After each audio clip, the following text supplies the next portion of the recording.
진담 오늘 27번째 이야기 해보도록 하겠습니다. 오늘 할 이야기는요. 먹거리 기본법에 대한 겁니다. 먹거리 기본법은 지금 제정을 추진 중에 있는 새로운 법인데 이 법이 상당히 요즘 이슈가 되고 있어요. 무엇보다 지금 서울시에서 각 그 자치구에서 하고 있는 도농상생 도농상생 공공급식. 공공급식 예. 이 부분하고도 맞물려 있고 또 우리 실질적으로 이제 시민들의 복지 이런 부분하고 상당히 관계가 깊기 때문에 이 먹거리 기본법의 의미가 있다고 생각이 됩니다. 그래서 오늘 그 먹거리 기본법 추진에 상당히 관여하고 계신 분을 모셨습니다. 환경농업단체연합회 권종탁 사무총장님 모셨습니다. 예, 반갑습니다. 예, 안녕하세요. 여러분들 만나 뵙게 돼서 너무너무 기쁘고 예, 불러주셔서 고맙습니다. 예, 제가 불렀는데요.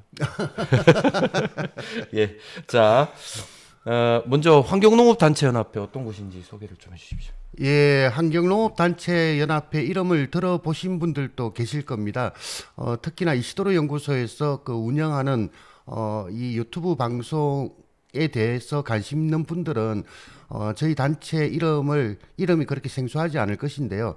1994년도에 당시 그 산업화되어져 있는 그 농업의 문제들을 좀 직시하면서 그것을 개선 타개해 나가고자 하는 친환경 농업인들 또는 환경 농업인들이 모여서 그리고 소비자 단체들 그리고 연구 기관들이 모여서 결성되었고 현재 이루고 있습니다. 한 30년 가까이 환경 농업과 관련되어진 여러 가지 그 정책을 생산하고 관련되어진 활동들을 하는 단체라고 말씀드릴 수 있겠습니다.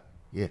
예, 뭐 대표적인 활동 하나만 좀 가장 최근에 지난 6월 8일이었죠. 국회에서 친환경 농업법 개정을 위한 토론회를 열었습니다.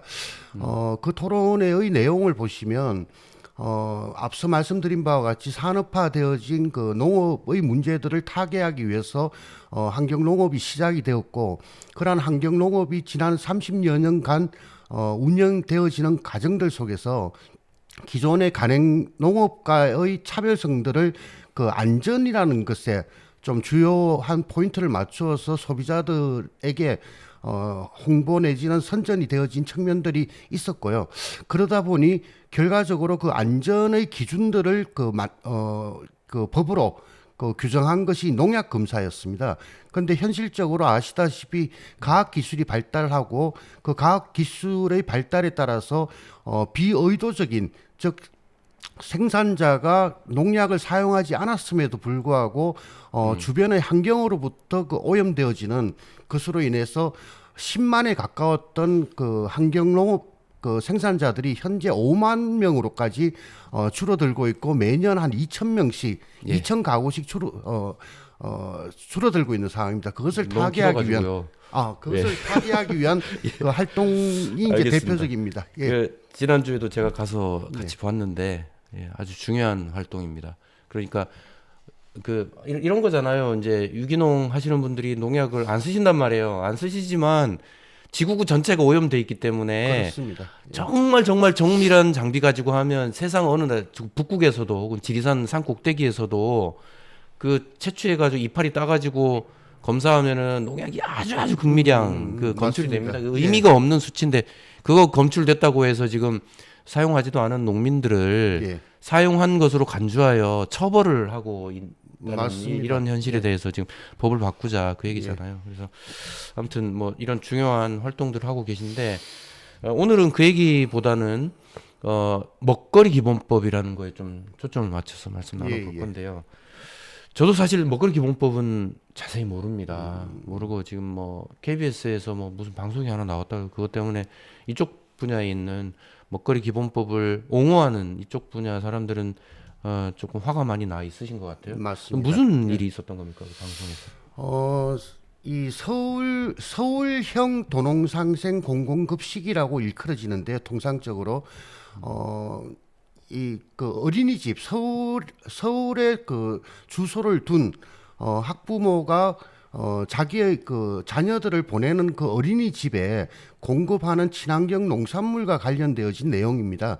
2016년에서부터 그 박원순 시장 시절에 그 친환경 농가의 생산 기반을 그 확장하고 그리고 서울이라는 국내에 있어서 가장 큰 소비 시장이 과연 자신의 책임을 어떻게 다할 것인가를 논의를 하면서 긴 수기 기간과 그리고 많은 시민들이 참여해서 만들어낸 정책이었고 최근까지 지속적으로 그 확장되어지고 반응 역시도 굉장히 뜨거웠던 그러한 내용입니다. 그게 내용을 말씀해 주세요. 그게 뭔데요? 소위 이야기하는 서울의 자치구가 25개가 있는데요. 그 25개 자치구가 전국에 그 분포되어진 생산지와 1대1 매칭을 통해서 안정적인 그 농산물들을 공급받고 예. 그로 인해서 그 지역의 생산 기반이 확장될 수 있도록 도모하고자 하는 예를 들어 예. 강동구 예. 자치구가 그 완주. 예. 완주군인가요? 완주군. 완주군인가요? 예. 거기하고 이제 뭐 일종의 그 1대1 결연 매칭. 예. 네, 이런 매칭을 해가지고 예, 예. 거기서 공급하는 친환경 농산물을 예. 강동구에 있는 어린이집에다가 공급하는 것이죠. 먹거리 재료로 공급한다. 이런 사업인 거죠? 예, 그렇게 공급을 하는 데 있어서 일반 민간의 그 사적 영역들을 최대한 배제해내고 예. 공적 조달 시스템을 통해서 저렴한 가격에 가장 질 높은 농산물들을 아이들에게 공급하는 그런 사업이었습니다. 업체가 있으면 이제 업체 이윤을 남기기 위해서 그렇습니다. 그 마진 높아지고 이러면 이제 가격도 높아지고 이렇게 될 그렇습니다. 테니까 예, 예. 일단 유통업체 이런 데는 이제 사설업체는 되도록 배제하고. 배제를 하고 예. 자치구와 그다음 그 완주군이 협력해서 어떤 그 공적 그 체계 안에서 유통이 되도록 뭔가를 만들었다는 거죠. 그렇습니다. 예, 예. 그런 자치구가 몇 개 정도 됩니까? 25개 자치구 중에서 13개가 운영을 하고 있었고 한 절반 조금 넘네요. 예, 그렇습니다. 불과 2017년부터 시범 사업을 거쳐서 그 운영이 되어졌는데 예. 그 서울시가 강제하지 않은 사업임에도 불구하고 자치구의 참여율이 자발적인 참여율이 굉장히 높았던 그런 사업이라고 그러니까 할 수 이제 있습니다. 처음에 강동구에서 시작해 보니까 다른 자치구도 이거 괜찮네. 그렇습니다. 예. 가격도 높지 않고 예. 또 안전한 농산물 우리 예. 하니까 괜찮네라고 해서 다른 자치구들도 이제 이게 따라서 한 거예요. 그렇습니다. 그리고 그렇게 한 지가 지금 몇 년 정도 되었다고요? 지금 6년 차가 되는 것이죠. 6년이면 상당히 이제 뭐 정착이 되었을 법한데. 맞습니다. 예. 아 예. 그리고 실질적으로 어린이집에서의 그 참여 역시도 강제적 방식이 아니라 어린이집 원장의 선택적 사항으로 이제 그 운영이 되었었는데. 그러니까 어린이집도 이제 원하면 원장님이 그렇습니다. 아 이거 예, 좋으니까 우리 어린이집 합시다. 예, 예. 그럼 하는 거고 뭐 그렇습니다. 굳이 예. 그거를 안 하려면 기존의 방식대로 하려면 그래도 되고. 예, 예. 예. 근데 이것을 통해서 기억하실지 모르겠습니다만은 예전에 그 어린이집의 그 회계와 관련되어진 뭐 사회적 이슈가 있었던 적이 있었었죠. 그렇습니까? 그러한 부분 역시도 굉장히 그 투명하고 공정하게 관리가 되어지고 누수 없이 오로지 애들의 그 밥상에 모든 재원들이 투입이 되었다라는 것을 좀 확인할 수가 있었습니다. 예.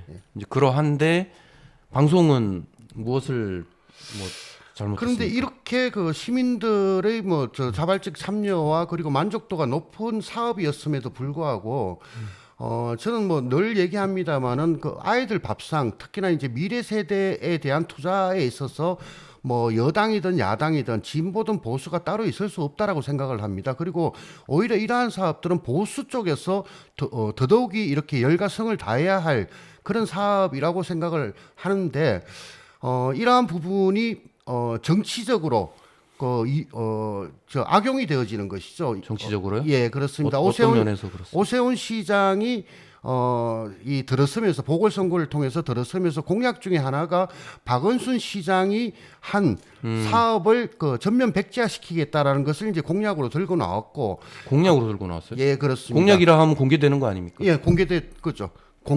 그것에 뭐 어찌됐든 간에 표로서 지지를 받아서 이제 시장이 되었는데 시장이 된 직후에서부터 관련되어진 사업들을 하나하나씩 다 없애 나가는 거예요. 그 중에 이 사업 역시도 지금 그 해당이 되어졌고 서울시 의회 역시도 작년 지방자치 선거를 통해서 여당이 이제 과반수를 이제 차지하면서 예산에서부터 지금 삭감에 들어가고 있는 그런 상황이었습니다. 그러니까 이제 사실 사업 내용으로 보면 이게 이제 듣기에는 제가 들어봐도 뭐 좋은 사업이거든요. 어린이들 좋은 음식 먹이겠다는데 그거 뭐 얼마나 좋습니까? 그런데 이 사업이 그 박원순 전 시장에 의해서 시작돼서 그분이 만들어 놓은 기반이기 때문에 이것을 없애버리겠다. 예. 이제 이런 게 있다는 거죠. 결과적으로 그렇게 되어져 있고 그렇게 본인 스스로가 그렇게 공언을 하고 있으니까 공언을 그렇게 했다는 거예요. 그렇습니다. 예. 아, 그렇습니까? 근데 공약에 그렇게 했다면 그건 이미 공개되고 약속된 거니까 약속을 지킨다는 차원에서 추진할 수도 있는 거 아니에요? 근데 선거의 과정에서 공약이라는 것은 표를 받기 위한 하나의 주의 주장이라고 좀 저는 생각을 하는 것이고요. 예. 그렇게 해서 당선이 되었다 손치더라도 어떤 정책의 변경 내지는 수정을 할 때는 그 도시에 살고 있는 시민들과 그리고 행정이 함께 머리를 맞대고 논의를 해야 한다고 생각을 합니다. 당선되었다고 그리고 당선될 때 얘기했다라고 그것이 곧바로 집행되어서는 저는 옳지 않다라고 생각을 하는 것이고요. 지금 현재 서울시 오세훈 시장이 하고 있는 각각의 영역들이 그렇게 집행이 되고 있기 때문에 굉장히 우려스럽다는 생각을 하고 있습니다. 아니, 또 우려는스러운데 예. 저도 이 사업을 들어보니 너무 좋은 사업이고 유지됐으면 좋겠는데 또 뭐 정치인들의 그런 모습은 공약까지 내세웠고 이랬기 때문에 그거를 막기가 사실은 이쪽에서 오히려 좀 명분이 약할 것 같은데요. 근데 앞서도 말씀드립니다만은 선거라는 것은 그 시기에 있어서의 가장 민의를 대변하는 것이라고 생각을 합니다. 그리고 오세훈 시장이 공약으로 내세웠다 하지만 그분의 입에서 나온 무수한 공약성 발언들 속에서 한 부분이었고 발언을 하였기 때문에 별도의 어떤 수기 과정 없이 의논 과정 없이 집행을 하여도 된다라는 것은 전 좀 비약이다. 그래도 사회적 합의를 거쳐야 한다. 해야 그 되는 말씀인 것이죠. 거죠. 그렇습니다. 예, 예. 그건 맞는 것 같습니다. 이제 공약은 공약인데 그래서 그렇게 추진하는 거에 대해서 뭐 말릴 수는 사실 없잖아요. 근데 이제 그거를 그러니까 우리가 아주 뭡니까 이제 잘 익은 민주주의, 우리가 지금껏 민주주의를 수십 년 우리가 추진해서 여기까지 왔다면 그 민주주의가 익어 있다면 이렇게 막무가내로 추진하지는 않겠죠. 이제 그 부분에 대해서는 동의합니다. 자, 그런데 그러면 방송은 무엇을 지적했길래 그래요? 그래서 이 사항에 대해서 좀 말씀을 드려야 되는데요. 작년 8월에 오세훈 시장 역시도 호응도가 높고 참여율이 높은 이 사업을 일방적으로 중지시킬 수가 없어서 민간 용역을 줍니다. 민간 용역의 제목이 서울형 도농상생 공공급식의 발전 방안에 대한 민간 용역을 준 것이죠. 제목만 놓고 보더라도 현재의 상황들을 진단을 하고 행여 부족하거나 누락된 부분이 있다라면 어떻게 보완해서 향후에 발전적으로 가져갈 것인가에 대한 용역의 내용이었어야 되는데 그 용역의 결과를 반대로 이 정책을 중단하는 목적으로 지금 악용을 하였고요. 그것이 올해 1월에 시민사회단체로 뭐랄까요 이렇게 알려지게 됩니다. 일단은 이제 의도가 있다. 예, 예. 이걸 전부터 없애기 위해서 이 사업을 없애기 위해서 그렇습니다. 용역을 발주했고 예, 예. 그래서 발주처의 의도대로 이 용역 결과가 나오게끔 만들었다라고 그렇습니다. 의심하시는 거죠. 의심을 하는 것이고 예. 그것이 뭐 확정적이고 확정적이에요? 서울시에서 그 용역의 결과를 이 정책을 폐지하는 하나의 근거로 사용하고 있기 때문에 추측이 이제 아니라 뭐 확정이라고 봐야 될 것 같습니다. 사실 이제 힘 대 힘의 또 예. 싸움이잖아요. 정치라는 게. 그래서 연구 용역들이 이제 어떻게 쓰이는지 요즘 그 봐도 이제 일본 뭡니까 후쿠시마 후쿠시마 예, 오염수에 관해서도 보면 이름은 과학자인데 비과학적인 발언을 맞습니다. 하고 이거를 예, 그냥 예. 과학자가 발언했다고 이걸 정치적으로 이용하는 이런 것들을 많이 봐요. 하지만 그게 확정이라고 우리는 하지는 않고 이게 좀 위험한 발언이라서 제가 말씀드리는 겁니다. 그렇게 추론이나 의심을 할 수 있는데 그리고 그렇게 사실은 보이죠. 그렇게 보이는데 어쨌든 힘에서 지금 밀리고 있는 상황 이게 그냥 객관적인 우리의 진단 그렇게 봐야 되는 거 아니겠습니까? 전 두 가지 말씀을 좀 드리고 싶은데 어찌되었든지 간에 공개되어진 용역 보고서에서 제시하는 5가지의 그 대안적 방안의 내용들이 현재의 정책을 중단하는 것으로 일관되어져 있다라는 것이기 때문에 그 보고서를 작성한 단체 내지는 개인의 어떤 그것을 제가 존중하지 않는 것이 아니라 그렇게 활용되고 있다라는 말씀을 좀 드리는 것이고요. 그리고 두 번째에 있어서 저는 과연 행정 권력을 가졌다 하는 것이 힘의 우위에 있는 것이 정당한가라는 생각을 합니다. 행정은 기본적으로 시민에 의해서 받침이 될 때 그 정책이 바른 방향으로 가는 것인데 선거를 통해서 그것도 주기적으로 있는 선거를 통해서 당선된 사람에 의한 자기 생각이 일방적으로 그 정책으로 펼쳐진다라면 이 사회가 어떻게 안정적이고 그 지속 가능할 수가 있겠습니까? 그런 지점에서 말씀을 드리는 것입니다. 않은데 그리고 아무튼 사회적 합의 과정은 매우 아쉽네요. 예, 그리고 매우 아쉽네요. 이 방송과 관련된 얘기의 그 앞자락을 이제 설명하다 보니까 앞서 그 얘기인데요. 그러한 것을 알게 된 시민사회 단체가 서울시에 지속적으로 면담과 관련되어진 요청들을 하였음에도 불구하고 일체 그 대화를 거부하고 심지어는 모욕을 주는 그러한 상황들이 이어져 오던 와중에 KBS에서 저희에게 연락이 와서 이 도농상생 공공급식 사업이 정말 필요하다고 느낀다 해서 관련된 취재를 할 테니 협조를 해달라라는 것에서 이 취재가 시작이 되었습니다. 그런데 막상 5월 2일 날 방송되어진 내용을 보면 저희들의 취재 내용과는 완전히 180도 다른 그리고 굉장히 저희들의 입장에서는 악마적이라고밖에 표현할 수 없는 편집을 통해서 서울시의 입장만을 알려내는데 그 초점을 둔 부분이었습니다. 그러니까요. 이제 좀 구체적으로 얘기가 들어왔으면 좋겠는데 뭐라고 하던가요? 그러니까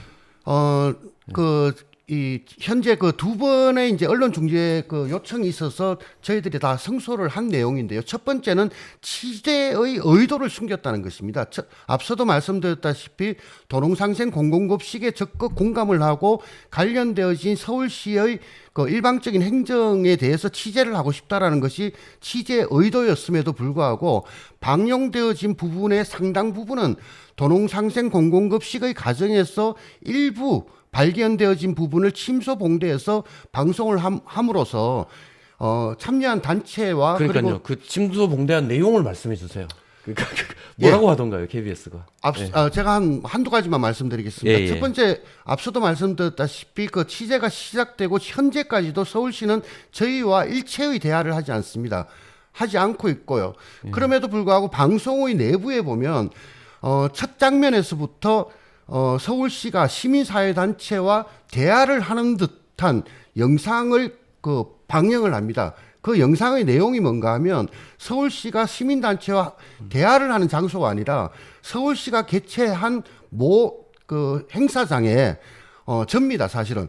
제가 대화를 하지 않으니 그 자리에 가서 방청석 발언권을 얻어서 항의를 하는 모습을 그걸 찍었군요. 그걸 찍어서는 마치 대화를 하는 듯이 그렇게 이제 편집을 한 것이 하나가 있고요. 두 번째에 서 가지고는 오세훈 시장이 어린이집 원장들과 간담회를 하는 장면을 내보내는데 그 장면이 무엇인가 하면 2년 전에 보궐선거가 되어지고 난 후에 어린이집 원장들하고 상견례를 하는 그래서 그 도농상생 공공급식과는 전혀 관계가 없는 그 장면을 거기에 삽입을 시켜가지고 상당 시간을 삽입을 시켜서 마치 대화를 하고 있다는 듯한 이제 방송이 그러니까 사실과 다른 뭔가를 보여주려고 했다. 그 의도한 거다. 그렇습니다. 그것이 첫 번째고 두 번째 그러니까 그 구체적인 뭘 주장하던가요? 그러니까 제가 계속 여쭤보는 게 침소봉대라는 말, 또 왜곡이라는 말, 이게 다 추상적인 언어인데 그거 말고요. 무엇을 주장하던가요? 소위 이야기하는 그 도농상생 공공급식이 비효율적이라는 것을 떨어진다.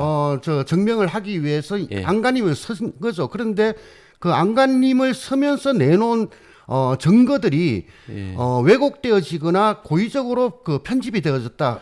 앞서 말씀드렸다시피 그 비효율적이라는 근거가 뭐예요? 방송이 말하는. 방송의 내용에 보면 예. 서울시가 직접 운영하는 친환경 유통센터가 있습니다. 예. 친환경 유통센터의 그 공급 과정을 설명을 하면서 농가가 친환경 유통센터에 갖다 주고 친환경 유통센터는 어린이집으로 갖다 준다. 이렇게 3단계를 이렇게 보여주고 그 밑에 도농상생 공공급식은 어떻게 설명을 하는가 하면 있는 그대로를 이제 설명을 합니다. 농가가 산지센터에 갖다 주고 산지센터가 자치구 센터에 갖다 주어서 어린이집으로 간다. 즉 4단계를 이렇게 설명을 하는 것이죠. 단계가 3단계 대 예. 4단계다. 예. 한 단계 더 많으니 효율이 떨어진다. 예, 그렇습니다. 이 프레임으로 얘기를 예, 했다는 그 거죠. 프레임인데 사실상 예. 친환경 유통센터는 농가에서 지역에 있는 민간업체에게 갖다 주고 요걸 이제 한 단계 누락을 시켰고요. 민간업체가 친환경 유통센터에 갖다 줘서 친환경 유통센터가 다시 민간 유통센터를 통해서 어린이집에다 갖다 주는 구조거든요. 그럼 5단계네요, 총 사실은. 5단계인데 3단계로 줄여서 보여주고 보여주고 옆에 같은 표로 해가지고 도농상생은 4단계이니 비효율적이다. 예. 라는 얘기를 지금 하고 있다는 겁니다. 효율이 떨어진다. 그렇습니다. 유통 단계가 더 많기 때문에 예, 그렇습니다. 그래서 도농상생 공공급식은 문제가 있다. 예, 그렇습니다. 제가 들어볼 때 이거는 사실 예. 일반 시민들이 들어봐도 크게 이 방송에 흔들리지 않을 것 같은데 이게 뭐 그렇게 중요한 문제입니까? 아니요, 그렇지 않습니다. 이 예. 방송이 한 50여 분 정도가 나가면서 이런 팩터와 관련되어 이거보다 더 중요한 민감한 문제가 또 나왔나요? 예, 그렇습니다. 제가 볼 때 이 사안은 민감하지 않아요. 단계 이거 3단계, 4단계다에 대해서 우리가 이렇게 막 들고 일어날 필요가 있을까 싶을 그런데 정도인데? 일반 시민들은 방금 말씀드렸던 그러한 단계와 관련해서 예. 그렇게 방영이 되어졌을 때 일단 그 방송의 가장 초점이 비효율에 맞추어져 있거든요. 그러니까 일단 비효율의 한 증거로서 그것을 얘기했고 두 번째에 있어서는 서울시에서 운영하는 친환경 유통센터가 앞서 말씀드렸던 그 5단계들 속에서 산지에서 수집하는 민간 업체에게 지불하는 비용 예. 그리고 유통센터에서 어린이집으로 가는데 민간 유통업체에게 지불하는 비용이 있지 않겠습니까? 예. 그런데 이 비용에 대해서는 얘기하지 않고 예. 이 비용에 해당하는 것만큼을 자치구 그 공급센터에 지급을 해요. 매년 한 100억 정도씩. 예. 결과적으로 보아서 친환경 유통센터의 시비가 100억 이상이 나감에도 불구하고 예. 그 100억은 얘기하지 않으면서 자치구 센터에 지급하는 서울시 예산 100억을 100억만을 이제 방송을 하면서 마치 이 100억이 지불되지 않아도 되는 비용인 것처럼 왜곡해서 또 방송을 했다는 그렇죠. 것이죠. 이제 이게 학교 친환경 급식도 공공 급식이고 이 도농상생 공공 급식도 사실은 다 공공의 어떤 영역인데 그러려면 공적 자금이 당연히 들어가야죠. 그렇습니다. 시비가 들어가겠죠. 예. 그럼 똑같이 들어가는 돈인데 저쪽에 들어가는 돈에 대해서는 문제시하지 않고 여기서는 마치 안 들어가도 될 돈이 들어간 것처럼 그러니까 이제 세금 잡아먹는다 뭐 이런 이미지로 그렇습니다. 만들었나 보군요. 예, 그게 이제 두 번째고요. 마지막 한 알겠습니다. 가지가 예. 그 유통 과정에서 발견된 일부 업체의 문제가 있었습니다. 예. 그 소고기를 냉장육으로 유통을 하여야 하는데 뭐 잘 아시겠습니다만은 이동 과정들 속에서 나름대로 이제 관리를 한다고 하지만 상온에 이제 노출되어지는 예. 이런 과정들 속에서 핏물이 이렇게 고여 나오는 하지만 과학적으로는 그 유통에 문제가 없는 선에서 관리되어지고 있었는데 예. 그 부분만을 집중적으로 방송에 한 반 정도를 할애를 하는 거예요. 그래서 마치 불량한 유통 시스템이 허술하고 예, 관리가 제대로 안 되고 있어서 어린이에게 안전하지 않다. 그렇습니다. 예. 이렇게 보여줬군요. 그리고 그 과정은 친환경 유통센터 역시도 같음에도 불구하고 예. 굉장히 뭐 저희들로서는 분노하지 않을 수가 없었던 것이죠. 알겠습니다. 들어보니 의도가 다분했네요. 알겠습니다. 일단 그 방송에서의 문제는 여기까지 하고요. 네. 오늘 우리가 할 이야기는 이게 아니었거든요. 먹거리 기본법. 예. 이게 왜 필요한 겁니까, 우리 사회에? 잘 아시겠습니다만은 우리나라 전 세계적으로도 그 빈국이 있고 그리고 부유한 나라들이 있습니다. 예. 그리고 우리나라 안에서도 그 정말 그 잘 사시는 분들이 있고 못 사시는 분들이 있는 이런 가정들 속에서 우리가 살아가는 데 있어서 의식주가 기본이고 국가는 그 국민의 의식주에 대한 보장을 해줘야 할 책임이 있음에도 불구하고 그동안 시장에 모든 것을 이제 맡겨놓았던 것이죠. 먹거리 기본권이라고 하는 것은 지금 현재 그러한 먹는 것과 관련되어진 그 사람들 간의 어떤 불평등성들을 다시금 기본권의 개념으로 끌어올려서 국가의 책임들을 강화함으로써 우리 사회가 사회 경제 문화적인 차이에도 불구하고 고르게 살아나갈 수 있는 살아나가고자 하는 그 지향을 분명히 한 법이라고 말씀드릴 수가 그렇죠. 있겠습니다. 이제 사람이 기본적으로 의식주가 보장이 돼야 그렇습니다.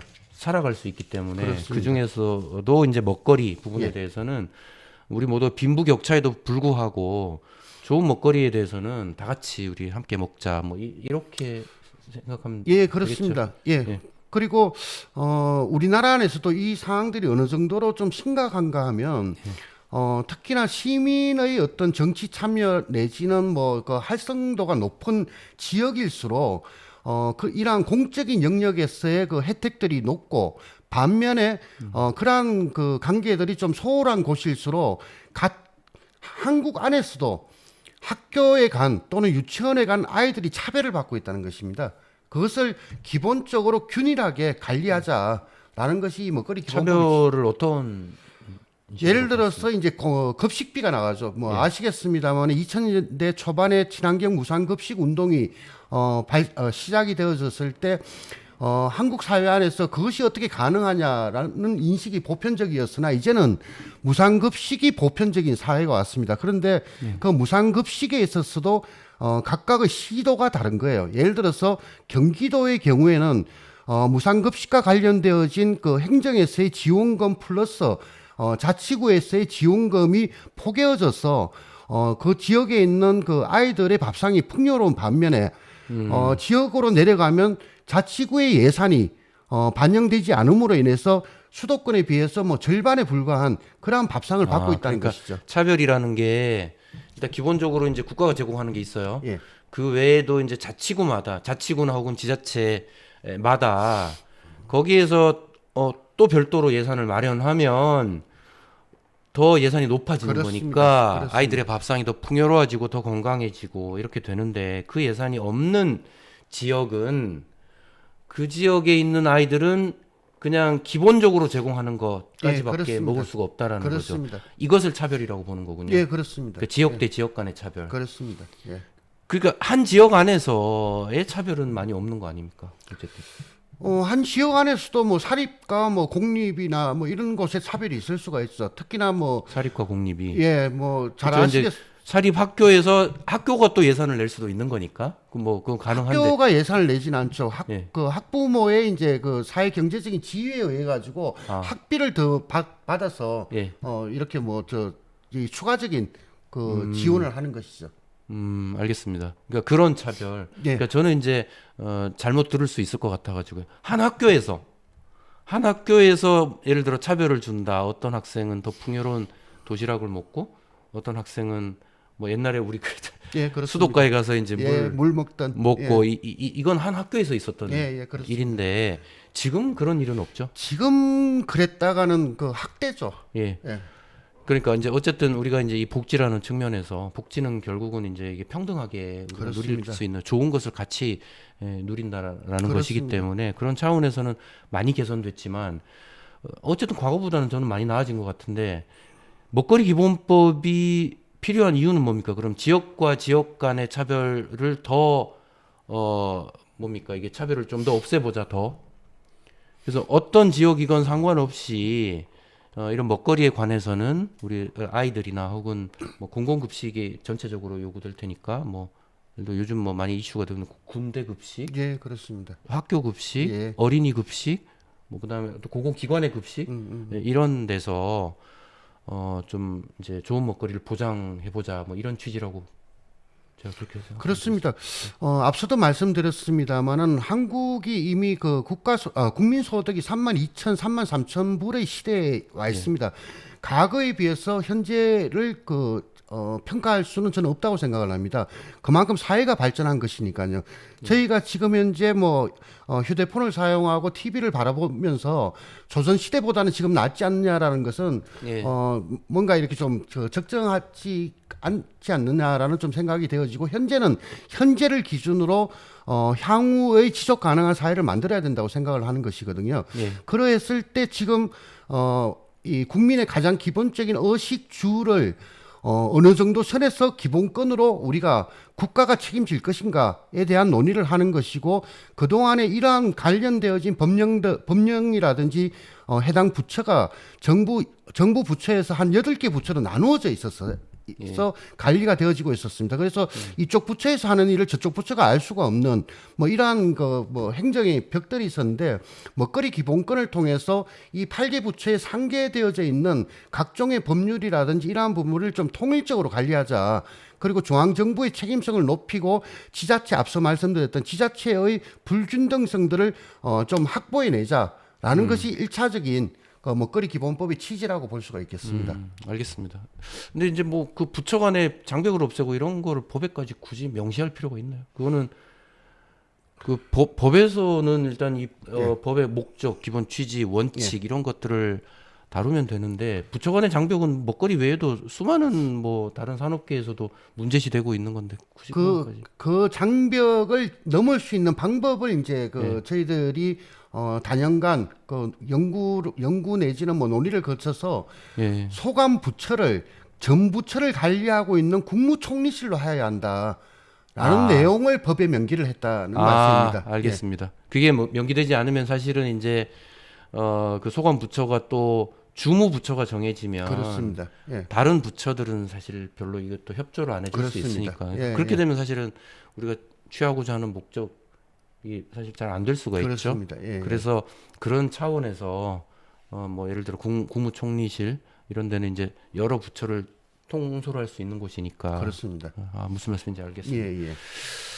어쨌든 저는 이 법의 취지에 대해서 매우 공감합니다. 왜냐하면 저는 그 기억이 나거든요. 대통령 지난번 선거 때 그 한 후보가 이제 이런 말을 했어요. 가난한 사람은 불량식품이라도 먹어야 한다. 이거는 많은 공분을 그때 샀었고, 사실 그거에 대한 어떤 그런 사고를 하지 않도록, 그죠? 아예 그런 사고를 하지 않도록 법에다가 우리가 모든 사람이 좋은 먹거리를 함께 먹으면 좋겠다, 이렇게 법에다 담는 것은 매우 적절하다고 저는 생각이 됩니다. 그렇습니다. 저도 사실 많이 이걸 들여다보지 않아서 잘 모르겠는데, 내용이 그러면 어떤 내용이 담겨 있습니까, 이 법? 앞서 말씀드렸다시피 기존의 시장에 맡겨진 먹거리에 대한 부분의 공공성들을 정의하였다는 것을 첫 번째로 좀 말씀을 드릴 수 있을 것 같고요.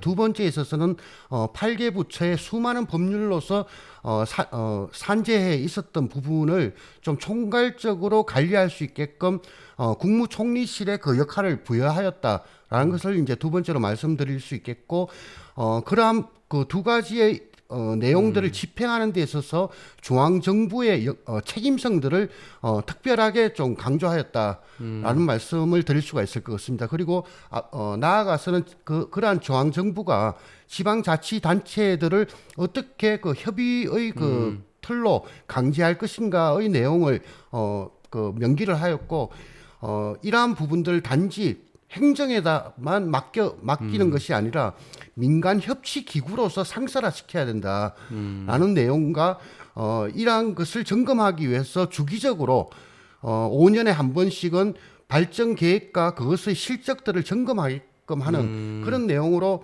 법률들이 좀 구성이 되어져 있습니다. 알겠습니다. 먼저 그러니까 이제 먹거리의 공공성, 이거를 정의 내렸군요. 그렇습니다. 먹거리가 이렇게 중요하고 이건 공공재다. 그러니까 국가 혹은 어떤 공공의 영역에서 이걸 보장해 줘야 된다라는 내용들이 그렇습니다. 있는 것이고, 그다음에 이거는 어떤 특정 부처의 문제 혹은 보건복지부나 농식품부만의 일이 아니다. 이거는 전 국민의 먹거리 차원이기 때문에 국무총리실 등의 어떤 통합 체계가 필요하고 이런 것들 계획 세워서 해라. 계획은 5년에 한 번 세워라. 그렇습니다. 이런 내용들이 담겨 있다는 거고요. 예, 예, 그렇습니다. 조금 더 구체적으로는 혹시 없나요? 그러니까 이제 제가 질문드리고 싶은 거는 먹거리 중요해요. 누구나 잘 먹어야 돼. 잘 먹는다라는 것은 건강하게 먹는다라는 겁니다. 그렇습니다. 건강하게 먹는다라는 것과 사치스럽게 먹는다라는 건 다른 문제예요. 그렇습니다. 건강하게 우리가 전 국민이 먹을 필요가 있는 건데 예. 먹으려면 생산해야 된단 말이에요. 예, 그렇습니다. 혹시 농업에 관해서도 여기서 언급을 합니까? 이 당연합니다. 법에서? 어떻게 돼 있어요? 먹거리 기본법에서는 기본적으로 그 먹을거리와 관련된 그 공급의 방식들을 예. 그 먹거리의 수요 기간 인근의 그 생산지에서 찾을 것을 권고하고 있습니다. 권고한다라는. 예, 권고하고 있고 그러한 부분을 기본 계획으로 수립할 것을 명기를 해놓고 있습니다. 다시금 얘기를 해서 앞서 서울형 도농상생 공공급식과 같이 수요처에서 단지 음식물을 확보하는 것이 아니라 예. 주변과 주변 즉 그 농촌이라든지 농민이라든지 이런 생산지하고의 협력 관계를 예. 어떻게 그 만들 것인지에 대해서 그 법이 규정을 하고 있는 것이고 그럼으로써 도시와 농촌이 함께 상생하는 그러한 목표를 분명히 하고 있다고 말씀드릴 수 예를 있습니다. 들어 이제 지방 도시 같으면은 인근에 예. 생산 농가들이 있고 혹은 수산 농가들이 있기 때문에 그 가까운 곳에서 생산한 것을 그 도시에서 소비할 수 있도록 이런 플랜을 좀 세우라는 거죠. 그렇습니다. 예.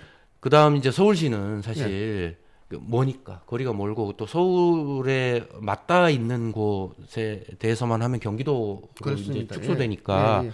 전국에 있는 여러 생산지하고의 이런 관계 형성을 통해서 플랜을 세워라 이제 이런 예, 거군요. 그렇습니다. 그러니까 아까 처음에 말씀하신 그 도농상생 공공급식 그렇습니다. 관계가 예. 있네요. 예, 예, 그렇습니다. 예, 알겠습니다. 그러면 혹시 그럼 생산 방식에 대한 것도 언급이 됩니까? 예를 들어 이제 친환경 농업이냐, 예. 일반 관행 농업이냐, 혹은 기후 변화가 있기 때문에 우리가 이제 기후 변화에 대응 내지는 적응하는 그런 농업을 권유한다거나 이런 내용도 혹시 담겨 있어요? 당연합니다. 예. 지금 현재 기후 위기와 관련되어진 얘기만 하더라도 뭐 시간이 부족하니 기후 위기에 있어서 가장 적절한 대응 방안으로 환경 농업이 거론되고 있으면 뭐 주지의 사실이라고 생각을 합니다. 마찬가지로 우리 말씀하셨다시피 우리가 건강한 먹을거리라는 것은 사치하여서도 되지 않고 또 빈곤함을 경계하는 그 적정 지점을 지금 찾는 것이고요. 네. 그러한 건강한 먹을거리라는 것은 단지 입으로 들어가는 그런 것뿐만 아니라 사회 환경을 포함하는 개념이라고 생각을 합니다. 그 사회 환경에는 당연히 농촌과 함께 그 살아가고자 하는 그 사회적 분위기를 만들어내는 바른 먹거리에 대한 그 내용 역시도 예. 그 먹거리 기본법이 지향하고 있는 지점이라고 말씀드릴 수 있겠습니다. 그러니까 너무 좋은데요. 그러니까 굉장히 이제 이상적인 그렇습니다. 우리가 건강하게 살아가기 위해서는 건강한 먹을거리, 양적으로도 충분하게, 질적으로도 괜찮은, 그리고 선한 생산 방식에 그렇습니다. 기반한 예. 그런 먹을거리를 법을 통해서 우리가 좀 보장해 주자. 아주 좋은 내용인데요. 근데 이거 왜 빨리 예. 안 만들어집니까? 그러니까요. 이게 지금 어디까지 가 있나요? 경과가 어떤 거예요? 지금 2021년에 예. 그 전국 먹거리 연대를 포함한 그 농특위 정부 대통령 그 산하기구죠. 예. 함께 연구를 해서 이 먹거리 기본법안에 대한 이제 기본적인 골조를 만들었으나 여러분들 다 아시겠습니다만은 작년에 대한민국에 큰 선거들이 여러 번 있었습니다. 그리고 그 바뀌어진 그 정치 환경들 속에서 사실상 국회를 통해서 입법 발의하는 부분들이 일정 좀 정체되어지는 그 사항들이 있었고요. 올해 들어서 국회 토론회를 거쳐서 현재 강은미 의원실 그리고 민영배 의원실을 통해서 지금 그 국회에 발의가 되어져 있는 상황입니다. 다만 이제 좀 걱정스러운 것은 이번 국회가 내년 그 총선을 거치면 해산이 되어지기 때문에 해산이 그렇죠. 되어지면 상정되어진 법안들이 다 자동 소멸되어지고 새로이 또 그 발의를 해야 되는 상황이에요. 그래서 지금 내년 국회가 해산되기 전에 이 법안이 본회의를 통과시킬 수 있는 각종의 활동들을 하고 있다는 말씀을 좀 드리겠습니다. 현재 여야 간에 지금 협의가 잘 되고 있습니까? 안 되고 있습니까? 지난 4월에 그 앞서 말씀드렸던 두 의원실을 통해서 예. 발의가 되어서 그 관련 상임위원회에 지금 상정이 되어져 있고 이 부분과 관련해서 여야의 뭐 쟁점이 있을 수가 없기 때문에 네. 원만하게 처리될 것으로 기대를 하고 있습니다. 다만 정말 우려스러운 것은 이제 정치적 환경들 속에서 쟁점이 없음에도 불구하고 그러니까 내용 떠나서 쟁점을 만드는 그런 상황들이 네. 비일비재해서 그 하나가 걱정입니다. 그러니까요. 그게 걱정인데 예. 그러면 우리가 좀 더 뭐 노력하면 확률을 높일 수 있습니까? 그렇습니다. 어떤 노력을 해야 될까요? 일단 뭐 그 의원들 역시도 국민의 선택에 의해서 이제 의원이 되신 분들이지 않습니까? 그래서 가장 의원들이 관심 있어 하는 부분들은 자기 소속 지역의 주민들이 이 문제에 대해서 관심을 가지느냐 가지지 않느냐, 그리고 그것에 자기가 어떤 스탠스를 취했을 때 자기에게 표로 오느냐라는 부분이라고 생각을 합니다. 이 생각 그대로를 이제 말씀드리면, 그래서 현재 관련되어진 활동들을 각 지역마다 네. 토론회 내지는 뭐 의원실을 찾아가는 식으로 그 활동들을 하고 있는 중입니다. 아, 지금 그렇게 움직이고 예, 계시는군요. 그렇습니다. 아, 그 먹거리 예산의 보건 문제도 있고 예. 함께 이 먹거리 기본법을 주요한 의제로 예. 담아서 현재 15개 전국 강력에서의 토론회를 목표로 지금까지 한 4개 지역은 이미 진행이 된 상황입니다. 그걸 추진하는 주체에 대해서도 좀 소개를 해주시겠어요? 예, 주체는 저희들 환경농업단체연합회와 그 전국 먹거리연대가 전국 공동으로 먹거리연대. 공동으로 뭐 추진을 하고 있습니다. 아, 예. 그래서 이제 지역마다도 이제 공감대가 지금 현재 예, 많이 예. 형성이 되어 있는 상황이고요.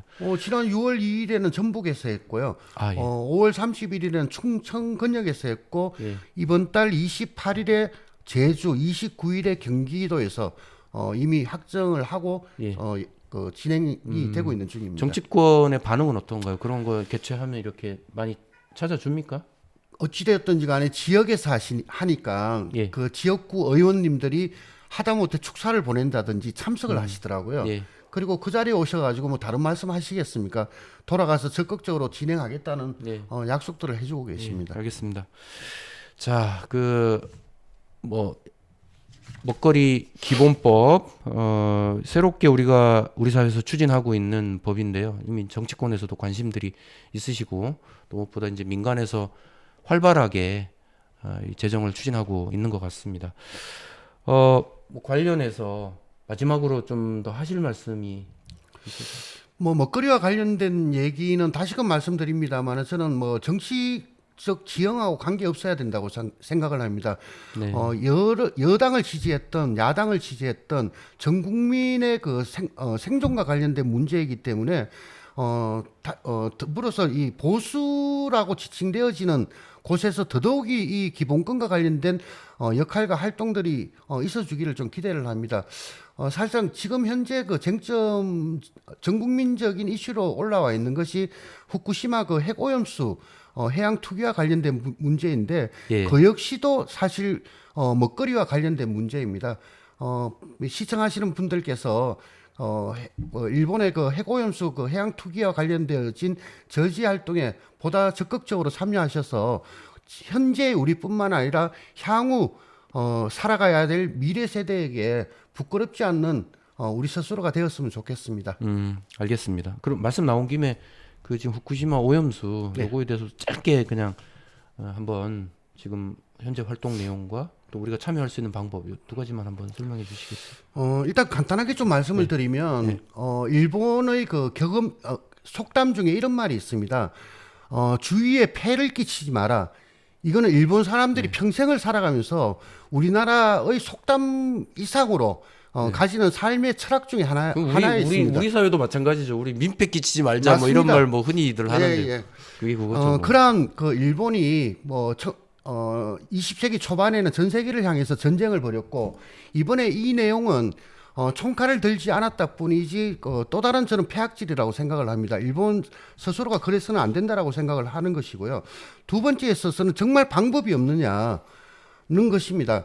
안전성에 대해서도 현재 IAEA의 그 기준을 보겠다 합니다만은 그 IAEA가 그 어떤 기구입니까? 국제 기구이긴 합니다만은 미국과 일본이 예산을 넣어서 핵이라든지 원자력을 이제 활성화시킬 목적으로 그 운영하는 곳인데 거기에다가 이 규제와 관련된 그 심사를 맡겠다는 그 역시도 고양이에게 생선을 맡기는 것과 저는 같다고 생각을 합니다.